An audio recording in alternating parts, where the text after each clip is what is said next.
Making space for dialogue.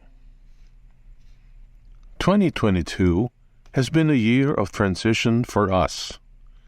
Unexpectedly, we experienced changes after nearly 3 years into the COVID-19 pandemic. Last August, schools finally reopened. A boost for education, though students realized that, with the return to face-to-face classes, they now have to be more proactive in their academic performance to get good grades. Moreover, with the higher number of people vaccinated and the easing of health restrictions, it's business as usual as more establishments have been opened and are running again. However, in the global and local contexts, high hopes of economic recovery were dashed by the escalation of the Russia-Ukraine war in early 2022.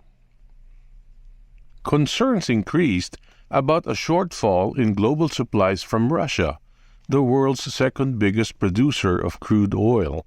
Successive oil price hikes since the start of last year have placed an undue burden on big and small transport operators and on people who need to travel to school or their workplace.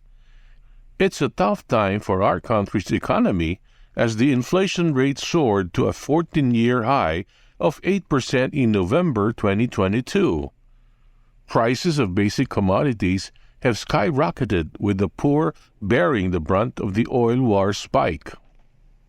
Aside from the unfavorable economic situation our country and other nations are in, there is a social issue that needs to be addressed: the growing polarization in our society.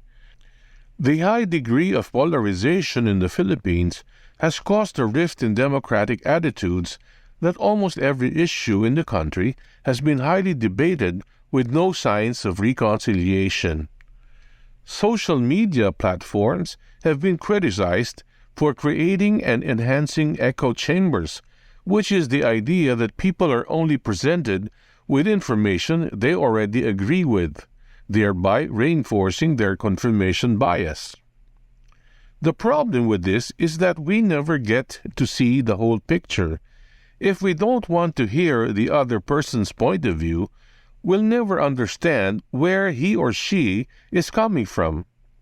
Aware of this lack of communication, what course of action can we take? In order to see the whole picture, talking is not enough. More importantly, we need to listen. We need to learn to dialogue. Dialogue doesn't have the pressure of having to solve a problem. It is about the willingness to learn from another person or party. It is part of conflict resolution and peace building, said Anas Al-Abadi, Programs Officer and Trainer with the King Abdullah bin Abdulaziz International Center for Interreligious and Intercultural Dialogue. He added that dialogue is not merely about having a discussion, conference, or debate. It is about creating a safe space for people to surface and reveal their assumptions, perceptions, and judgments.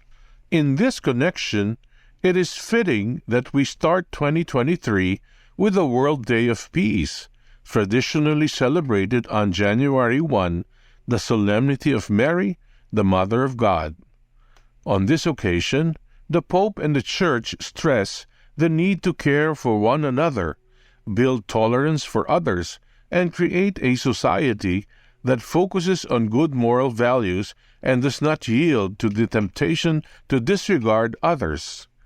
In our first bi-monthly issue for 2023, our featured articles are in dialogue on different levels. As we celebrate the Week of Prayer for Christian Unity this January, we present write-ups on its origins and the journey of ecumenical dialogue, or the movement for promoting unity among different Christian churches. Our Direct Line article, Add a Place at the Table, which is based on a popular Italian song, brings to mind another song, Making Space for Love by Jen Rosso. Both songs tell us of people opening up to the world and going beyond themselves. Like them, we too will be able to see clearly and go further, becoming free to love as we make space for others in our life.